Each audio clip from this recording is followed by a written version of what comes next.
Assalamualaikum warahmatullahi wabarakatuh. Perkenalkan, saya Yogi Sasarizaldo, mahasiswa dari Universitas Insan Cendekia Mandiri. Di sini saya ingin sharing tentang evaluasi Customer Relation Management. Yang kita ketahui, bisnis di Indonesia sedang berkembang ya, cukup pesat. Semakin banyaknya perusahaan retail menyebabkan persaingan untuk memperoleh dan mempertahankan pelanggan mereka. Karena kenapa? Karena konsumen saat ini tidak hanya mencari produk yang murah, tapi mereka juga mempertimbangkan bagaimana support dari perusahaan tersebut.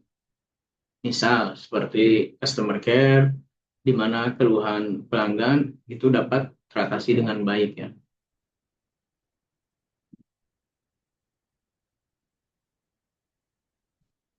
Di sini ada pokok pembahasan. Pertama, pengertian dari evaluasi CRM tersebut. Kedua, ada program CRM. Tiga, mengukur kinerjanya. Empat, model pengukuran kinerja CRM. 5 faktor yang perlu dikembangkan dalam mengevaluasi CRM. 6 langkah-langkah dalam mengevaluasi CRM. Kita masuk ke definisi terlebih dahulu ya. Jadi pengertian evaluasi CRM adalah proses untuk mengetahui dan mengidentifikasi pemanfaatan teknologi informasi dan mengetahui gambaran secara umum mengenai CRM dan apakah CRM tersebut sudah sesuai dengan keinginan konsumen. Jadi kita lihat dari kacamata pelanggan ya, konsumen. Jadi apakah CRM itu sudah sesuai dengan mereka? Apa yang mereka inginkan, apa yang mereka mau, mereka butuhkan. Tujuannya dari evaluasi CRM tersebut untuk mempertahankan pelanggan ya, loyalitas dan menyesuaikan dengan zaman agar pelanggan tetap setia. Karena lingkup perusahaan banyak mengimplementasikan CRM, maka diperlukanlah sebuah evaluasi data yang sangat penting untuk menentukan tingkat upaya yang diperlukan dalam mengintegrasikan data yang tersedia dan teknologi yang digunakan dalam sistem untuk kegiatan perusahaan. Jadi untuk keberlangsungan perusahaan ya dalam jangka panjang, CRM itu sangat dibutuhkan dan penting sekali ya. Nah, di sini kita masuk dalam programnya ya. Ada 3 tipe program CRM. Yang pertama, continuity marketing. Ini keberlangsungan ya, secara terus-menerus ya. Jadi program pemasaran yang meningkatkan loyalitas melalui pelayanan khusus ya, secara jangka panjang untuk meningkatkan nilai dengan cara mempelajari karakteristik dari pelanggan tersebut.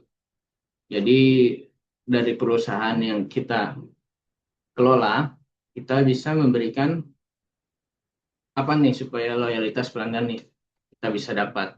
Pertama kita ambil dulu datanya ya. Nah, datanya ini biasanya kita pakai member card ya. Kita pakai member card, lalu kita berikan sebuah penawaran juga bisa berupa diskon ya. Nanti diberlanjutkan lagi ya, adanya penawaran tersebut memicu ketertarikan dari konsumen tersebut. Nah, nanti di sini adalah timbul namanya order. Ya. Nah, order ini nanti masuk ke kita sebagai income ya. Nah, terus di sini berputar terus. Nah, di sini setelah melakukan satu kali siklus berarti namanya pelanggan itu sudah melakukan repeat order ya. Nah, repeat order, nah, secara terus berterus ya, keberlangsungan perusahaan itu dalam jangka panjang itu sangat bagus ya. Yang kedua di sini ada one to one marketing ya. Di sini ibaratnya kita melakukan pendekatan secara personal, secara individu ya. Jadi untuk memenuhi kebutuhan atau kepuasan dari pelanggan itu kita bisa langsung berinteraksi ya, interaksi. Jadi apa sih maunya pelanggan, apa sih maunya Anda? Misalnya kita melakukan survei gitu ya. Nah, Nanti di sini kita melakukan tingkat selanjutnya itu pemasaran. Pemasaran terhadap produk atau jasa yang kita pasarkan ya. Lalu nanti dikembangkan. Di pengembangan produk ini atau jasa ini kita kembangkan hasil dari interaksi sama pelanggan kita. Ya. Yang ketiga di sini ada partnering program ya. Nah, partnering program itu kita itu menampung dari masukan atau kebutuhan si pelanggan tersebut ya. Nah, tapi barang ini tidak ada misalnya di kita. Produk ini tidak ada. Kita lakukanlah join bisnis pada pihak ketiga ya. Misalnya pelanggan butuh barang A, nah, kita ada cari nih barang A ini di partner kita. Pelanggan butuh barang B, misalnya. Kita cari di partner kita karena memang kita tersedianya tidak ada. Nah, setelah barang itu ada, kita tampung, barulah kita berikan pada konsumen. Yang akhirnya di mana kebutuhan konsumen itu terpenuhi ya. Jadi ada tipe-tipe ya, di mana tindakan kita itu dilakukan secara berbeda ya. Jadi biarpun barang kita tidak punya, tidak ada, kita bisa melakukan pada partner kita ya, join bisnis pada pihak lain untuk memenuhi kebutuhan konsumen ya.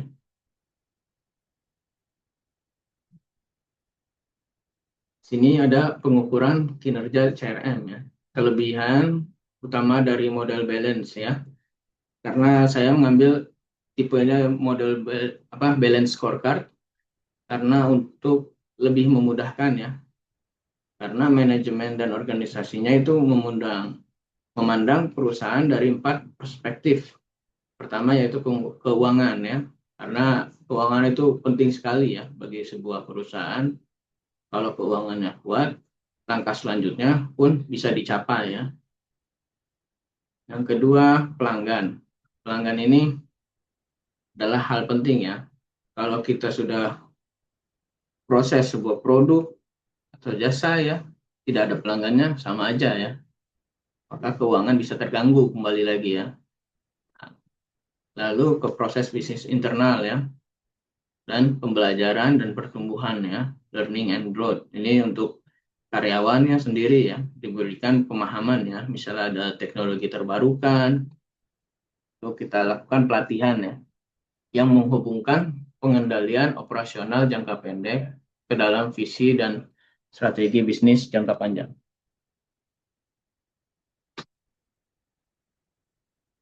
Nah, di sini ada faktor yang perlu dipertimbangkan ya dalam mengevaluasi CRM. Pertama, kita tentukan dulu kebutuhan bisnis yang unik nih dan pilih sistem CRM yang memenuhi kebutuhan tersebut. Sebelum mengevaluasi CRM, salah satu yang terbaik untuk dilakukan yaitu memilih sistemnya dulu.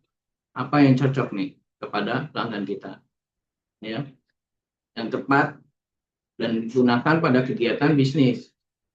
Sistem CRM yang tepat bisa meningkatkan kinerja bisnis, tentunya ya, membantu meningkatkan keuangan dan memberi pengetahuan penting yang dapat membantu dalam mengevaluasi bisnis dengan baik. Nah, di sini ada yang kedua, gunakan daftar periksa ya, atau kartu skor untuk menilai fitur sistem CRM. Jadi kita berikan skor itu kira-kira apa yang kita evaluasi ada nggak perbedaannya atau ada nggak yang perlu diupdate ulang ya, sehingga kita bisa hilangkan nih CRM yang tidak memenuhi harapan perusahaan. Lalu berikutnya, bandingkan berbagai sistem CRM berdasarkan fitur. fungsionalitas ya, kekuatan platform dan aspek keamanannya untuk apa? Untuk membantu dan mempermudah manajemen perusahaan untuk memantau biasanya aktivitas penjualan, apakah bulan ini berjalan dengan baik ya, apakah sudah memenuhi target, dan mendapatkan informasi secara menyeluruh tentang perilaku pelanggan. Nah, jadi mungkin setiap pelanggan bisa berubah-ubah ya perilakunya. Apakah sekarang sedang tren apa ya? Nanti kemudian tidak tahu ya tren yang selanjutnya apa. Apakah pelanggan itu bisa beralih ya?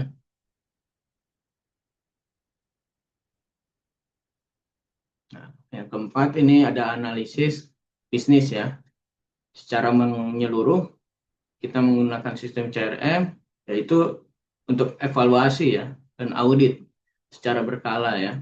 Jadi tidak secara pertama, kedua ya sudah gitu. Karena sudah bagus misalnya keuangannya sudah meningkat, tidak ya. Jadi harus secara berkala ya. Jadi ini penting sebagai alat untuk evaluasi profit ya, profitabilitas pelanggan berdasarkan segmentasi dan hasil analisa yang kuat. Ya, untuk apa? Untuk meningkatkan ROI ya, return of return on investment ya, yang mengukur efisiensi atau profitabilitas investasi ya dari pelanggan perusahaan. Yang kelima, di sini ada bersihkan basis data untuk memastikan bahwa data yang tersedia akurat ya dan tepat. Jadi data-data yang ada itu harus tetap ya disortir ya, mana pelanggan-pelanggan ya kan yang secara umum terus-menerus melakukan repeat order misalnya. Jadi secara umum terdiri dari proses identifikasi pelanggan, terus mengganti data baru ya dan catatan baru ya. Yang tidak lengkap itu mungkin bisa kita di move ya. Jadi tidak akurat, tidak relevan atau bermasalah. Jadi yang keenam ada ajukan pertanyaan spesifik untuk mendapatkan gambaran yang jelas tentang seberapa cocok sih sistem CRM yang kita pakai ini untuk organisasi ini. Misalnya tujuannya CRM yang dipilih sesuai nggak dengan bisnis yang kita jalankan. Terus nantinya apa yang bisa memberikan layanan perjalanan sebuah bisnis kita dan pengalaman yang berkesan itu bagi pelanggan ya. Jadi tidak hanya beli sudah ya selesai, tidak ya. Jadi ada untuk melakukan repeat order ya itu pelanggan itu harus diberikan sebuah perjalanan ya dan pengalaman yang berkesan sehingga tidak mempertahankan dan sehingga tidak hanya meningkatkan atau mempertahankan loyalitas saja ya, tapi juga meningkatkan performa secara bisnis. Jadi pengalaman orang, oh itu tuh beli di toko A misalnya, tidak pernah mengecewakan misalnya. Nah, di situ juga jadi pelanggan itu bisa menjadi advokat kita ya, jadi pembela misalnya ada barang, misalnya ada orang yang menjelek-jelekan lah produk kita. Nah, karena pelanggan itu merasa tidak pernah ada kekecewaan ya, pengalaman dengan produk kita itu sudah bagus, ya mereka jadi pembela malah ya, jadi advokat kita ya, cara tidak langsung. Yang terakhir itu lakukan uji tuntas ya. Nah, ini untuk mendapatkan solusi yang tepat ya, untuk membantu organisasi atau perusahaan agar berkembang daripada terjebak dengan solusi out of the box. Ya, jadi lebih baik solusi yang sudah ada yang tepat ya, kita pakai saja.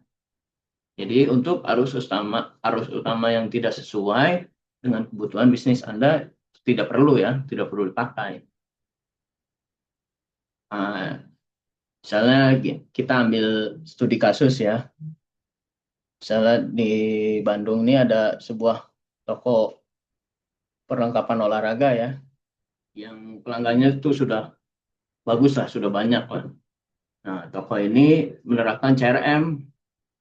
Nah, saking untuk CRM ini penting bagi mereka, mereka itu membentuk divisi khusus dalam pengelolaan pelanggannya, yaitu divisi CRO, Chief Retention Officer ya. Nah, itu tugasnya itu mengelola dan merespon pelanggan. Jadi pelanggan itu bukan hanya sekedar membeli produk ya, tapi dikelola datanya, ya, dikelola kemauannya, ya, dikelola kebutuhannya. Nah, lalu direspon juga. Apa sih kebutuhan misalnya yang tidak ada di kita misalnya? Oh, kira-kira masuk nih. Itu bisa dibicarakan ya. Itu sebagai perusahaan itu kita ibaratnya mengikuti lah perkembangan, dan bila ada keluhan, barang kita ada rusak atau ada cacat ya, itu direspon juga. Nah, makanya dibentuklah divisi CRO ini. Nah, dalam pengelolaannya mereka itu ngumpulin data, analisa, identifikasi, serta diimplementasikan ya program tersebut itu terhadap pelanggan setiap bulannya. Karena apa? Untuk continue ya, continuity marketing seperti itu. Nah, hasilnya gimana? Dengan melakukan pembagian tugas atau job description ya yang jelas bagi tiap-tiap unit, serta ditambah budaya kerja service excellent. Nah, ketika kalau ada yang datang secara ke toko langsung, ada senyum, salam, sapa, layanannya bisa secara online ya, karena zaman sudah beralih ke online, jadi kita tetap harus mengikuti ya. Terus dibuatkanlah adanya kontak center ya. Jadi untuk menangani keluhan pelanggan itu ada responnya ya, serta program memberi passion card yang member misalnya. Untuk apa? Untuk tingkat pembelian kembali, repeat order. Perusahaan itu sudah menerapkan itu semua. Nah, jadi tingkatan repeat order si pelanggan itu bagus ya, bisa mencapai 25% dari total penjualan setiap bulannya. Cukup angka yang signifikan ya pertumbuhannya. Jadi kesimpulannya gimana? Kesimpulannya apa? Jadi manfaatnya itu bisa dirasakan lah untuk semua pihak, dari perusahaan, karyawan, ya pelanggannya. Jadi penerapan CRM itu bisa menjaga eksistensi bisnis perusahaan dalam jangka panjang karena loyalitas pelanggannya dan tidak beralih ke pesaing atau kompetitor. Ya.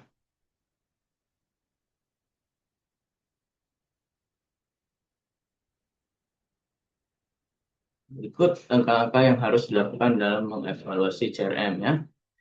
Jadi kembali lagi ya, pilih CRM yang akan dievaluasi ya. Itu pertama. Nah, terus kedua, pilih kriteria dalam evaluasinya. Efektifkah cukupan dari metodenya dan penerapannya, sekali lagi implementasi ya. Lalu berikan skor untuk setiap kriteria ya. Itu kembali lagi apakah CRM yang kita pakai itu sudah efektif gitu ya. Lalu bisa kita bandingkan hasil dan pilih skor tertinggi mana yang akan kita pakai, yang kita anut ya. Di sini ada daftar pustaka ya, di mana referensi-referensi yang diambil, dan terima kasih. Di sini saya hanya sekedar sharing ya apa yang saya pelajari dan saya pahami. Semoga bisa membantu untuk kita semua yang ingin memulai atau yang sudah duluan terjun ya memulai bisnis. Akhirul kalam, wassalamualaikum warahmatullahi wabarakatuh. Bila ada kekurangan dan salah kata mohon dimaafkan.